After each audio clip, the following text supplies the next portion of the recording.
हावड़ा गोलाबाड़ी थाना क्षेत्र के उरियापाड़ा में बीती रात 3 राउंड फायरिंग हुई और स्थानीय लोग दहशत में हैं। तब से एक बड़ी पुलिस बल तैनात किया गया है। अभी तक किसी को हिरासत में या गिरफ्तार नहीं किया गया। लोग पूरी तरह से प्रशासन की ओर देख रहे हैं। हावड़ा के गोलाबाड़ी थाना क्षेत्र के उरियापाड़ा सनातन मिस्त्री लेन में गोलीबारी हुई। एक घायल नाम तारक बारिक हावड़ा अस्पताल में भर्ती। बीती रात उस इलाके के 3 युवकों के बीच झगड़ा हुआ। एक ने पिस्तौल निकाल ली, तब इलाके के लोग उपद्रव को रोकने गए। वे पिस्तौल छीनना चाहते थे, तभी तीनों भागने लगे। उनमें से 2 स्थानीय युवक हैं, नाम सुजीत सिंह और राज पांडे है, दूसरा बाहरी व्यक्ति है। स्थानीय लोगों ने उसका पीछा किया। युवक ने तुरंत पिस्तौल से गोली चला दी। तारक बारिक घायल हो गया। गोलाबाड़ी थाना के पुलिस ने घटना की जांच शुरू कर दी है। আমরা শুনেছি 2:30টার সময় রাত্রেবেলা ঘটনা ঘটেছে। সকালে ঘুম থেকে উঠে শুনলাম যে তারক বেড়া বলে একটা 66 সনাতন মিস্ত্রি নামে একটা থাকে লোক, ছেলে থাকে, ওর গুলি লেগেছে, ওখানে হাওড়া হসপিটালে ভর্তি আছে। তারপরে শুনলাম এখানে 3টে ফায়ারিং হলো। অসামাজিক তত্ত্ব যে বাইরে থেকে সব এসেছিল এখানে মদ খাওয়া या ছিনতাই হিসাবে या কোনো রকমে কোনো মানে ওর ইচ্ছা ছিল কি প্ল্যান করে কিছু করব। ওরা ছিল 8-10 জন ছিল। ওরা ঘটনা শুনেছি ফকির বাগানও ঘটনা ঘটিয়েছে। এবার আমরা চাইছি এখানে কি করে সুরক্ষা থাকবে আমাদের। এবার পুলিশকেই অ্যাকশন সব কিছু করতে হবে, দেখতে হবে। পুলিশ না দেখলে আমরা তো সুরক্ষা পাচ্ছি না। পুলিশ ভালো করে অ্যাকশনও নিতে পারছে না, এখনও পর্যন্ত পারেনি।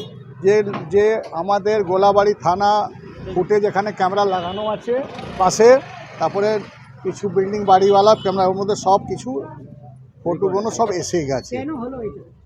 এ আমরা বলতে পারবো না। কালকে আমি চিল্লাচিল্লি হলো অনেক, আমরা নামলাম, দেখলাম মা চিল্লাচিল্লি হচ্ছে, ওর ছেলে দৌড়েছে, আমরা ছিলাম, আমার ভাগনাও না ছিল, ভাইরা ছিল, সব নামলাম, ওকে দৌড়িয়েছি। আমরা দৌড়িয়েছি তো গুলি চালিয়েছে। একটা গুলি চালিয়ে তো মিস হয়েছে, আর দ্বিতীয় গুলি চালালো তো আমাদের সঙ্গে একটা ছেলে ছিল, ওর পায়ে লাগলো। তারপরে আমরা গলি থেকে ঢুকালাম ওইখানে, পুরো গলি থেকে বেড়ে এইখানে এলো। এইখানে একজন বাইক নিয়ে যাচ্ছিল, 3 জন ছেলে ছিল, ওর বার দিকে মেরে ওর বাইকটা ছিনে ও পালিয়ে গেল। হ্যাঁ, বাইক নিয়ে পালিয়ে গেল ছিনে।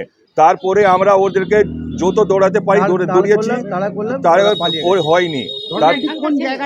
ঘটনা ঘটেছে আমাদের এই গলির ভিতরে। ওর আগেও এসেছিল তো, একটা মোড়ে ছেলে ছিল, ওকে বললো কি রে খেলা দেখবি হাত রেখে, ও ভয় করে চলে গেল। তারপরে এইখানে এসে সব চিল্লাচিল্লি করলো। তাও এখানে লোকরা দেখলো ওই মেশিন নিয়েছে, তো সব ছেলেরা ওকে ধরলো কি মেশিন ছিনবার জন্যে। ও ছাটকিয়ে গলির মধ্যে পালালো, আর গলি উলি চালিয়ে ওইখান থেকে আমাদেরকে ভয় করিয়ে বাঁচার জন্য চলে গেছে। হ্যাঁ, না ছেলেকে আমরা চিনি না, লেকিন শুনেছি একটা সুজিত সিং আছে, একটা মাখান আছে, আর ওর সঙ্গে একটা ছেলে ছিল, ও গুলি চালিয়েছে। এরা অ্যান্টি সোশ্যাল আছে। এখন মাখান 3 সাল জেল খেটে এসেছে এটিএম কেসে, আর সুজিত ফ্রড কেসে জেল খেটে এসেছে 3 মাস দিকে। আর ও যে ছিল ও অ্যান্টি সোশ্যাল আছিল। না কিছু শত্রুতা না, এইখানে এসে সব মানে অ্যান্টি সোশ্যাল তো জানেন, মদ খেয়েছিল, মানে চমকাচ্ছিল, তো ধরবার জন্য ওরা হ্যাঁ রংবাজির জন্যে। তো ও ছেলে যখন ওকে আমরা দৌড়ালাম তো ও করার জন্য গুলি চালালো, একটা মিস হলো, একটা ওর পায়ে লাগলো, আর এখানে ওকে মেরে ওর বাইক নিয়ে চলে গেল। এখনো ওর বাইক পাওয়া যায়নি। আপনার নাম? আমার নাম বাবলু জয়সওয়াল। হ্যাঁ, অনেক আছে, পুরো পাড়ার শখে আছে। আরে মেয়ে আমাদের ছোট ছোট বাচ্চা আছে। কালকে আমরা যেমনি আমরা তো জানি বন্দুক নিয়েছিল। ওরা ছিল মোটামুটি 5-7 জন ছিল।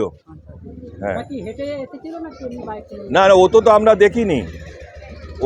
দেখিনি, ওদের, লেকিন বাইকও এখানে ছিল না। তো বাইক থাকতো, নিজে বাইক থেকে পালাতো, অন্য বাইক থেকে ওরা ছিনে বাইক পালালো ওরা। না, পুলিশ তো একদম পুরো ট্রাই করছে। কাল থেকে যেমনি আমরা বললাম পুলিশকে, মানে 5 মিনিট মধ্যে পুলিশ সব চলে এসেছিল, মানে পুরো গোলাবাড়ি সব বড় অফিস সব চলে এসেছিল। আর কাল থেকে এখনো পর্যন্ত পুলিশ পুরো অ্যাক্টিভ আছে। হ্যাঁ, আমরা চাইছি কি আমাদের সুরক্ষা ভালো করে চাই। এ যা করেছে ওকে পুরো अरेस्ट শাস্তি চাই একদম, আর ভালো করে শাস্তি চাই একদম। जेपी भारत लाइव, भारत की बात जेपी के साथ।